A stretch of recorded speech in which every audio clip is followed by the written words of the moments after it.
Hey, welcome back to The Irrational, the podcast where we discuss our fears and explore the media responsible for those fears. Like always, I am your host, Charlie Rohr. You might notice I am once again outside, hanging out on the porch of the cabin in the woods deep in the heart of Chicago, Illinois. I'm noticing the more time I spend out here, I hear it's this faint little, it's like banjos. It's nice. Do you hear that? It's crazy. Like, I didn't even know I had any neighbors out here. Like, I don't even know where the closest house is, but it's so nice. I don't know. I hope I meet these people soon. Anyways, welcome back. Today's guest is my good friend Kevin Brody. You are very much going to enjoy him. We discuss a topic that I know all too well. It's something that I've been dealing with for several years of my life, something I've kind of dealt with my entire life. I was really excited to have this conversation with him. You'll see in just a moment. I'm just going to keep this brief because nobody needs a long podcast introduction in their life. So without further ado, Kevin Brody.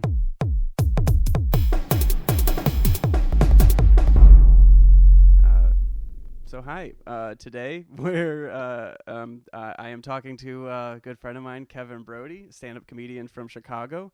Hi, how you doing, Kevin? Oh, hey. How's it going? It's going. You're in my house. I am in your house. Welcome to my house. Sorry, I was watching wrestling, and that's like the... Oh, I thought you were going to... The theme for it sounded like a thing. The theme for WrestleMania this year is like, welcome to my house. Brr, brr, brr, brr. Anyway. I did not know. I thought you were going to start singing... like Our House in the Middle of the Street. The Madness song? Yeah, I thought could you were gonna have. dive into that, but Yeah. Oh well, missed opportunity there, I guess. Hey, except for all my wrestling fans, they're gonna get your joke. I'm full of tunes. Yeah. Yeah. So Kevin, what is your irrational fear? My irrational fear is of foodborne illness. Mm-hmm. Specifically like salmonella and E. coli poisoning from meat. From meat, specifically. Right, specifically meat. Yeah. And because you can get that from like vegetables and shit too, right? Correct. It's just less common. I don't even know what the statistics are on it, but it's specifically from meat, and it's not so much from restaurants. Yeah. Because that's sort of like, because restaurants are held to a certain standard. Yes. You know, there's health inspectors and stuff like that. Mm-hmm. It's really more when either I'm cooking or someone else is cooking at home or like going to a barbecue or something like that. When somebody who is not a professional food service worker is cooking meat, yes, I have a very very strong fear. Well, it used to be stronger, but I used to have this very strong fear that I would eat it and die. Yeah. And now I have a pretty strong fear that, like, anytime somebody who is not, like, I have friends that are like, oh, I love to cook or whatever. And if they cook it, I kind of trust them. But I would say as like 70 to 80% of the time in the back of my head, I was like, oh, I'm definitely going to get food poisoning from this. Yeah. See, I'm super anal about meat lately, but maybe we'll get into that later. But all my life I have had similar just fear.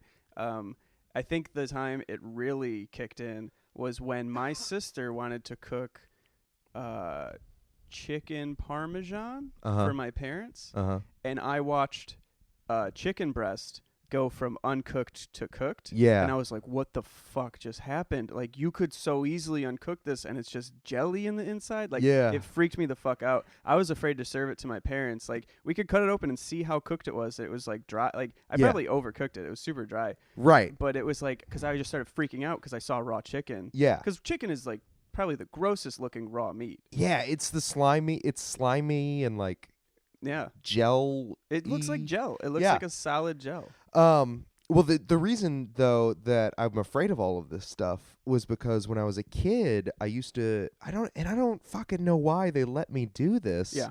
But my parents would watch like Dateline and like 2020, like those type of for sure, like sort of occasionally sensationalist news shows, and it was around the time when like somebody got a burger from like Jack in the Box or something Yeah. and died, but they were and people were mad cow had come out too. Oh yeah, yeah. Mad cow disease. And so like there were all these investigative journal, pieces about how you have to handle your chicken or your kid will die or something like that. Yeah. And I was intensely, I believed it so hard to the point where like when my mom would cook chicken, like, and she generally overcooked pretty much anything anyway, but Sure. like I would freak out so hard. Yeah. And even now when I don't cook that much at home because I don't really like it that much, but if I happen to be cooking meat at home, it is, even with a meat thermometer, which I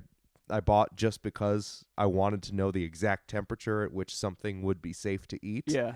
I'll always go over Sure. because I'll always just be like, well, what if the meat thermometer is wrong? Yeah, just And I a was like, safety. Yeah, and it sucks though. Like if you like food and you like to eat meat, Mhm. you shouldn't fucking overcook it. No. Like I don't think I had a burger that was cooked like correctly or Yeah. like medium rare or something like that till I was like 22 because I Yeah. was so afraid of just getting horrible like E. coli or something. Yeah, absolutely. And that's then it is like you said, like I don't know why they let me watch this. I think my parents would have let me watch that shit too. I was just always like aggressively bored with it, so I never did Yeah. watch it. But like they would be watching it and they wouldn't shoo me out of the room. And I think it's because as adults they realize it's like over sensationalized, like we need to scare audiences, So they probably don't realize how frightened it would make a child. It's so frightening Because as my a child. sister had she had nightmares for years from an episode of America's Most Wanted. Oh, sure. I think it was specifically because the host's son got kidnapped right? and murdered. I think it's specifically that story. Yeah. Freaked her out. She saw that on just TV, and then she had nightmares for several years. Those and used it's to- like those are so scary. Those used to fuck me up too. I remember I have a half brother who lived with us for about a year, and he had a room that was attached to it was like we had a big room and it was kind of separated by a partition, Yeah. sort of a thing. And so obviously I was like a little kid. I was like 7 or 8, so I would go to bed at 8:30, 9 o'clock, and he would stay up in the other room and watch TV. Yeah. And I remember one specific night. The other room meaning The other half the paper boundary between you two. yeah, the sliding Yeah. 70s partition. And I remember one specific night I was kind of like dozing in and out, but he was watching what I later found out to be like a documentary on the Manson family murders. And the only reason I figured that out was because of the Sharon Tate stuff, where they kill the baby, and Oh yeah. there were very specific things that I remembered as a kid where later I was just like, oh, that's what he was watching.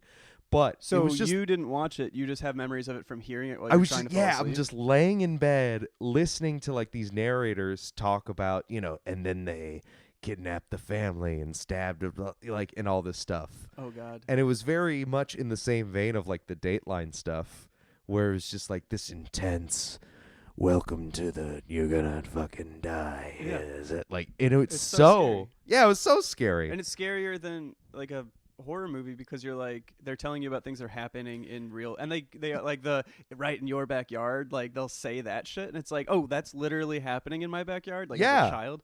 It's terrifying. That's all, that shit's all so scary. I mean, I'm scared. I'm still scared of horror movies too because I don't really like, Sure. they're scary. They scare me. I didn't But get into horror movies until I was like 21. I find them very scary. They're very effective. Well, I fell in love with them Yeah. because I was hanging out with like I used Wes to be Craven. super close. Yeah, Wes Craven, best friend. No, I used to be super close friends with this guy Andrew. He's still a good friend of mine, but we just don't see each other very much anymore. And he's so into scary movies, so I would watch them with him, and I loved them. We would just we'd hang out, we'd get drunk. It'd be like a good handful of us in the room. And then nowadays, like I'm super intrigued by scary movies still, and I'll go to turn on the Babadook. And I'm like, nah, I'm alone in my living room. I'm going to watch Power Rangers. Like, now I'm scared of them again because I don't have the fun environment. Right. So I'm just, once again, afraid of scary movies again. Yeah. As a 28-year-old man, I'm too scared to watch them. Well, it's that thing too where it's like when you're a kid, so they make those things in Dateline to sound scary, and Yeah. then that's how they get people to watch them, right? Yeah. And then, like you were saying, the adults kind of know that, like, yes, it sounds scary, but it's sensationalized, Mhm. and that's the thing. But as a kid, it's very effective because it's doing its job. Yeah. It's scary. Because they're trying to scare adults. Yeah, who exactly. Aren't afraid. So they have to go so hard. So kids are like, what the fuck is happening? Right, and it's this over-the-top thing that, like, very much sort of seems to appeal to kids. Yeah. And I fell for it just real hard. Yeah. So now, like, I don't like cooking meat for myself, period. Like, if I cook at home, it's usually like a vegetarian thing. Yeah. If I can do it, like a pasta or something. Sure. But if I happen to, like, cook chicken, like, I will wash my hands constantly. So even if I'm like touching the utensil that is touching the raw meat, like, I don't do anything with my I kind of just stand in the kitchen, like, with my hands not touching anything, Yeah. because I'm afraid of, like, contaminating, like, another surface, and then, like, I wipe everything down with Lysol wipes and stuff. It's crazy. And it's like, because when you're cooking it, it's like sitting on the stove, sizzling, little shit's popping all over the place. Yeah. There might be germs in that, and you gotta wash that off immediately. Little popping shits. Yeah. It's scary. I also found out, and this fucked me up even worse, because my grandma, who was a great cook, told me that, like, so when you take chicken out of the package, you should rinse it. Yeah. And then I saw a thing recently, within the last couple of years, I guess, where they're like, no, don't rinse it. Sure. Because it's got the most, like, salmonella and shit when you take it out of the package, but when you rinse it, the water splashes everywhere. So you spread all that shit everywhere. So the salmonella is now throughout your kitchen. Yeah. And not just on the chicken. And it was just like, oh, God. It was like a thing where it's like, who can I trust? Yeah. Who will keep me safe? Nobody is the answer. Nobody's the answer. Yeah. Generally, science. Well, and don't cook, I think, is part of it. Don't cook is it's the best advice I could ever receive. Just don't cook. Yeah, which is also crazy, too, because it's just like, yeah, well, restaurants can poison you. It happens all the time. Yeah. I don't know. For some reason, that's why I thought when you asked me, is it like an irrational fear? It's like, that's why this feels irrational. Because I eat, like, takeout and fucking restaurant food all the goddamn time. Yeah. From places where you walk in and you're like, okay, the area where I'm supposed to eat is filthy. And then you're like, but I'm going to take it home and eat it. But you're like, never stop to think about the cleanliness of that kitchen. Yeah. And it's, exactly right. Yeah. Where it's just like, oh, it kind of smells weird in here. Yeah. I don't think it should smell weird in this restaurant. I do. I get, like, I won't order, like, first off, I don't really like fish. Yeah. But I do like some types of seafood. And I have to be in a very nice place if I'm going to eat any type of seafood. Kind of same goes for chicken. Yeah. Like, for the same reason? It's just, it's scary. Like, I don't know. And for me, it's getting way worse. I've always been super anal about meat, like I said, just in general. Fewer people make fun of anal about meat than you would think. Yeah, I wanted to, and then I think most people are like, no, it's too easy. So they it's just let very it go. easy, yeah. But I like your anal meat. Now, exactly. There we go. Did it. But my girlfriend is she's pescatarian, aspiring vegan. Uh-huh. Everything she cooks in our apartment is vegan. So I'm lazy and I don't cook much. So that means 80% of the things I eat are vegan. Uh-huh. And now that I'm eating like a ton of tofu and just like all these dishes with just like nothing but like tofu or vegetables or just like any like beans and shit, now I'm so not used to meat that I'm so much worse about it. Right. Like it's just a total, like I'm terrified of meat in most situations. It has to be like, this is really weird, but it has to be something like so far removed from being meat, like pepperoni on a pizza. Oh, like super processed? I don't think twice about pepperoni because I'm like, it's not even meat anymore. Like it's just blended up and cut into slices that are crispy, like like so overcooked. Like right. Yeah, it's like, I guess you would think overprocessed stuff would freak me out more. So it doesn't. So you would be more inclined to eat a chicken nugget than a chicken breast. Yeah, and I wouldn't want to eat a chicken nugget, but I would be more inclined. Right. Especially like a chicken breast that I would have to cut myself off of, like a rotisserie chicken. Like just seeing where the meat connects to the bones freaks me the fuck out. You know what bums me out a lot too is I had a 5th grade teacher. Nope. And what was I? I was a freshman in high school. Okay.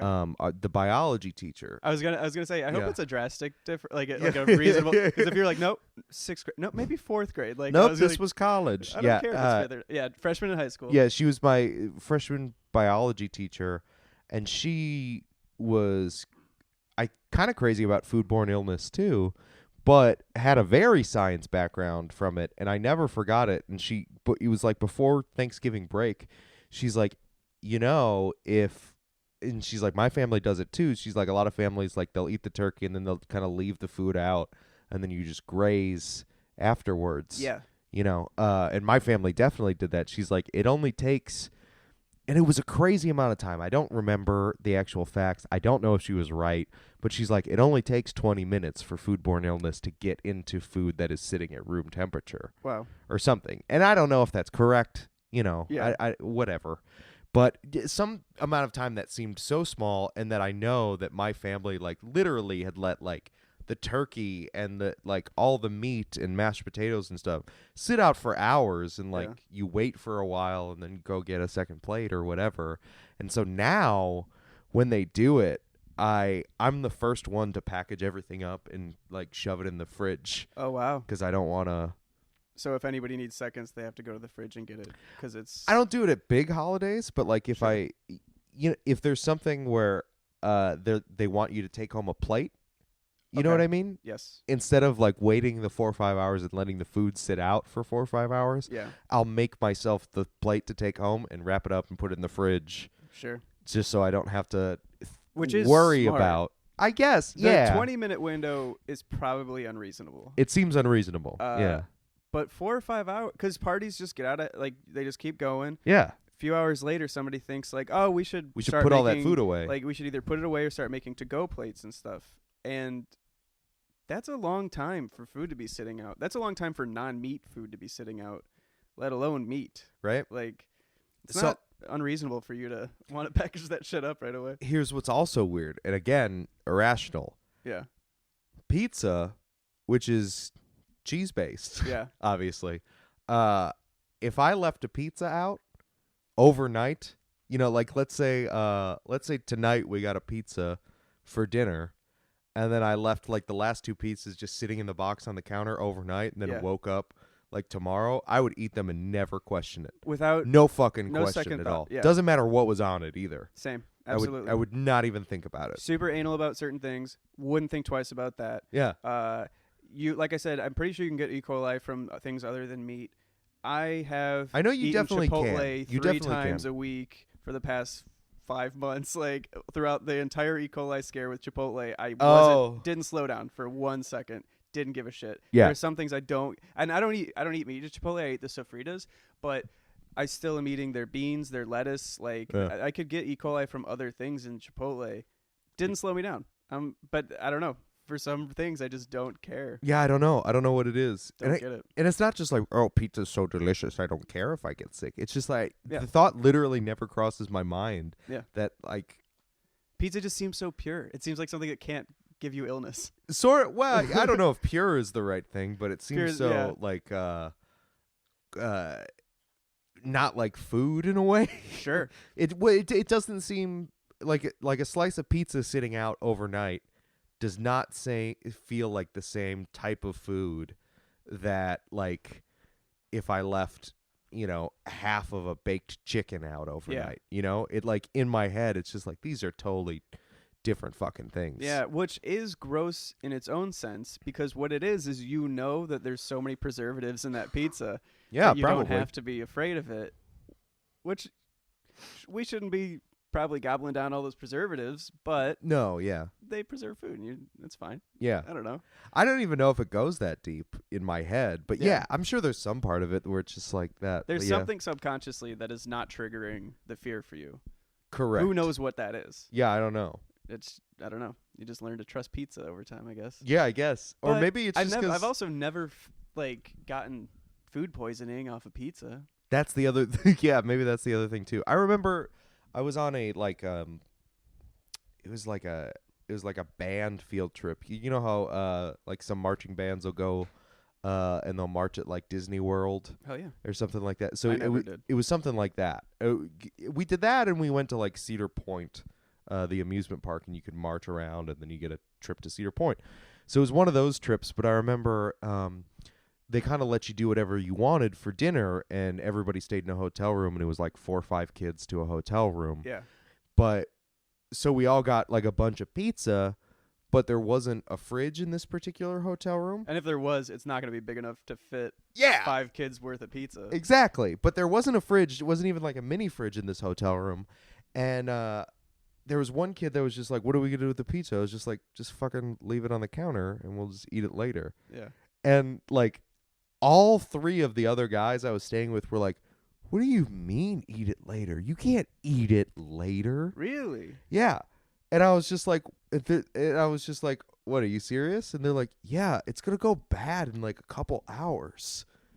How old and I were was, you? we were in like early high school. I was like, and I don't think they had talked to this biology teacher or anything, that, Sure. you know, but yeah, they were just like, oh, that's disgusting. And I was like, it's fucking pizza. And we're on a trip in like a hotel. Like I'm going to wake up and eat this goddamn pizza in the morning.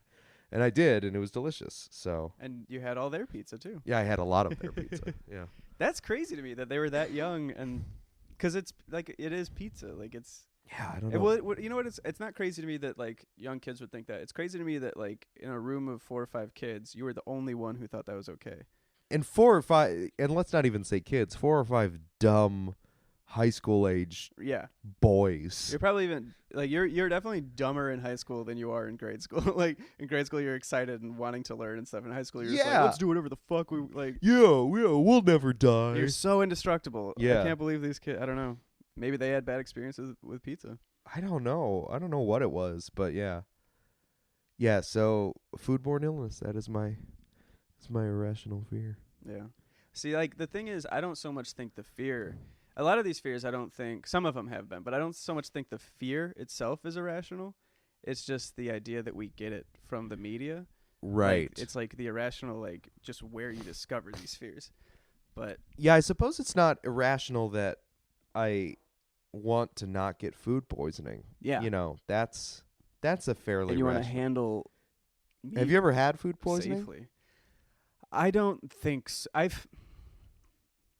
think I've had like super low level, like on the cusp, you know, because I've had, some people, they have food poisoning and they're like laid up for 3 days. Right. And like they're shitting and puking so much that they're like cramping to the point where it hurts them for like weeks after and stuff. And I'm like, I've never experienced that. Right. I've eaten something and then been like, whoa, something didn't agree with me. And not to get too graphic, but just things were happening that I was like, this isn't natural. This isn't just an upset stomach. You get diarrhea or or something. But I've never had it to the extreme of it's never lasted more than a day for me. Okay, so like I used to be terrified of this long before I ever had food poisoning. Yeah. And then I got food poisoning and I didn't know what it was from, and that almost made it better because it was just like it could have been any of the things I'd eaten in the previous 24 hours, and they had all seemed safe. Yeah. But yeah, I had the kind. Because it'll ruin a food for you. It can. It didn't for me because I didn't know what I ate. Right, that's what I mean. If you're like, all I had yesterday was that fucking pizza. Right, then right. You might be afraid to eat pizza from then on. Oh, sure. Like in the same way that I suppose like in college there were certain liquors I would drink a lot, and then you throw up, and then the smell of it. That. You've never had that? No. You've never thrown up from alcohol? No, I've thrown up from alcohol a whole bunch. I got what was apparently alcohol poisoning. My aunt, when I described what happened to me, she was like, that was fucking you should have gotten your stomach pumped. I can't believe you're fine. Yeah. I really regret that. Telling your aunt, you mean? But I was drinking vodka later that week. Like I've never had the thing where I like threw up from too much of one alcohol. Well, vodka's pretty, but I used to be a reckless idiot, and I've thrown up drink from everything. Anything. Like you name it, I've thrown up because I drank too much of it. Right. Well, anyway, the food poisoning thing, it's just then when I got it, and it was really bad. It was like a day and a half where it was just nonstop to the point where you're throwing up nothing. So you're just dry heaving, like in full convulsions, dry heaving, nothing to the point where like if you keep, if you keep doing it, you have to go to the hospital because you're not getting any fluids. Yeah. That was the type of food poisoning I had. And then after that, honestly, a lot of the fear dissipated because it's just like, well, if it's going to happen, it's just going to fucking happen to me. Yeah. So once you experience it, it's... Yeah. You're like, I survived. It doesn't make it any... I mean, it was, it's the fucking worst. Yeah. I'm not saying it's not absolutely miserable, but because I couldn't pinpoint what I ate that made me sick, and because everything that I had eaten seemed to be okay, it made the fear a lot less, because it's just like, oh, well, maybe there's nothing you can do. Yeah. But I'm still upset at having watched those Datelines and just, yeah, absolutely. listening to them just be like, yeah, if you eat a burger and it's not cooked to exactly 140% of you're going to die is blah, blah, blah, Yeah. I hate It'll it. change your life. Yeah. Fucking Dateline. About the college drinking, though, there was a period in time where I only drank Southern Comfort. Okay. Because I didn't want to mix stuff, And so Southern Comfort was sweet enough. it's sweet enough that, Sure. and I like very sweet drinks. Yeah. I hardly ever drink now, but when I do. But yeah, it was very sweet. And then eventually, like, I don't know how much I drank, but like a lot of it. And now the smell of it is so reminiscent of the smell of that and vomit that there's no way I could ever do it. Yeah, I get like the next morning I couldn't clean up a party because the smell of beer smelled like puke to me. Right. I get that, but a day later I'd be fine. Like, hey, give me a fucking beer. Yeah. At night I'd be fine, to be honest. Man.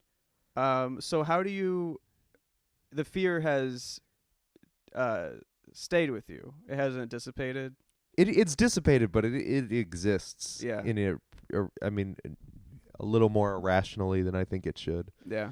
And how do you deal? You just don't cook very much and try to... I just avoid it, yeah. I don't cook with meat at home very much at all. Unless I'm super familiar with it. Yeah. Or I'll go for stuff that's, really difficult to mess up. Sure. How about, so like if you are, would you have less fear cooking a steak? No. Yeah. Same. Well, I feel like most people would, because a lot of people like it. I would have a little bit less fear because I know that you can cook steaks pretty rare and still get most of like the pathogens. I don't know, whatever the fucking word I'm looking for is. I have no idea. Kill all the shit. Yeah. And you can still cook them pretty rare and be okay. Yeah. Like you can't cook a rare piece of chicken. Yeah.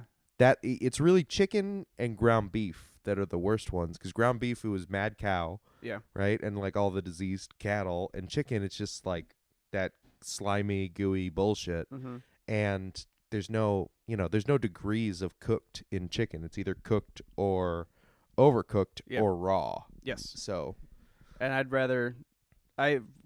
would prefer cooked perfectly, but I couldn't do that myself. I could never do that myself. I'm gonna overcook it out of fear. Yeah. But that, you brought up ground beef. People, they're so excited about like, oh, this restaurant has the thickest burgers. I'm like, that means I'm gonna have a pink center to ground beef burger. Like, I don't fucking want that. I'm fine with that in a restaurant. Really? Yeah, it doesn't bother me in a restaurant. Like, I don't care if it's ground beef. Yeah. I don't like a too pink of a center in a steak. But if it's ground beef, I cannot fucking have any pink. See, that's why it feels like irrational to me, because like I'll go to a restaurant and I'll just be like, yeah, medium rare. I don't care. Yeah. It doesn't bother me at all. Yeah. It's at home you just trust where that they know what they're doing. Yeah, that's more the thing. Where if too many people are walking out of there with food poisoning, they get shut down. That's exactly right. Yeah. And but they have, don't know what you're doing necessarily, so it's like I don't know, too scared to. And there's no health inspector coming to my house. There's no. I don't know if I've stored the meat correctly. I don't know if I cleaned the pan correctly. Yeah. Like, what if I clean everything correctly, but I accidentally forget? I accidentally forget that I used the spatula when it was raw. Sure. And you're not supposed to do that. And then now I just put all the salmonella back on the chicken or something. You know. shit like that. Absolutely. Where it's like, I don't fucking know. So like me and my friend, we got we bought a home brew kit. Yeah. And we watched the DVD, and the first like 15 minutes are this guy talking about sanitation. Yeah. And all of that, I was like, I'm gonna fuck something up. Like I can't do that. And like I panicked, and we just Never didn't did use it? It took us like 6 years later. He was like, "Do you want to finally do that?" And I was like, had the attention span to actually watch the DVD. Yeah. And I was like, "Yeah, I guess." And then he has a better memory than me, so like he was doing all the sanitation stuff, and watching him do it, I was like, oh, this is simple. Like, I was overthinking how sanitized all this shit had to be. Right. But I just freak out about sanitation. If somebody says I have to sanitize something, I freak out. I'm like, I'm not going to do it right, and I'm going to ruin everything and get sick. Right. Yeah. Fucking nut. I would have to assume that it's probably pretty similar with meat and stuff. It's just like, yeah, don't be an idiot. Like, don't fucking... Sure. Don't Yeah, touch exactly. raw chicken with your hands and then put your hands in your mouth type of stuff. Yeah. You know, and cook it till it's done and use a meat thermometer. But, yeah, it's too... There's too much left to chance. I don't trust myself enough to do that shit. Absolutely. Yeah. It's scary. Well, I don't know. I guess we'll just die Die, yeah. We'll probably just die. one day. Yeah. If we're lucky. Yeah. Well, Kevin, thank you so much for coming on and bearing your soul to me. Hey, kids, cook your meat. And stay the fuck away from Dateline. Stay away from Dateline. Stay away from all news. News is bad. Yeah. Just watch cartoons. Stay young forever. Yeah. Yeah, thank you so much. Where can people find you? I know you've got Kevin, for those who don't know, he is a host of a fantastic show here in Chicago called Arguments and Grievances, and they turn that show into a podcast. So be sure to check that out. It's a very fun podcast. It's where comedians in the city come together and they debate just the silliest topics live. What did you did one? What did you do? I did one. I did Bob Ross, me, versus Mr. Rogers, Sonia Denis. Oh, right. She wiped the floor with me. Right. Mostly for the fact that argument was won out the gate. Also, when I was doing my research, I was just like, I realized, you can hear me realize, like, on stage, I took it too serious. Like, I was too passionate about Bob Ross, and I realized, I didn't make any of this funny. Yeah. The only funny parts was when I was, like, ripping on Sonya. All of it was just sincere defense of Bob Ross. It does happen more often than you'd think, where people take it very seriously. I'm sure. People are just too invested in their arguments. Because when you're doing the research, you don't think, like, your second time, of course, like, if I do it again, it's gonna be nonstop humor. Yeah. Even if I fuck up my argument, I just want to make people laugh.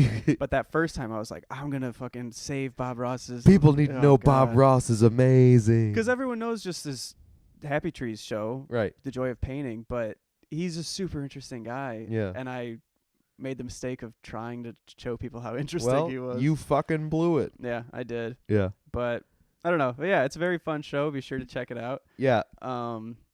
And where else can they find you? And then I'm on Twitter at Kevin_Brody. That's fine. I got a website, and it's not very updated, so. Sure, me neither. Yeah. Yeah. So there you go. And you're generally on a handful of other podcasts. You've you've made a handful of appearances. Oh yeah, I'm all over the place. Do you have anything to do with getting around to it? You've been I'm a on host it every an once in a episode. while. Yeah. Yeah. I've done twice. I've done 2 episodes, so. Cool. Yeah. All right. Well, thanks for coming out, buddy. Yep. Thank you for having me.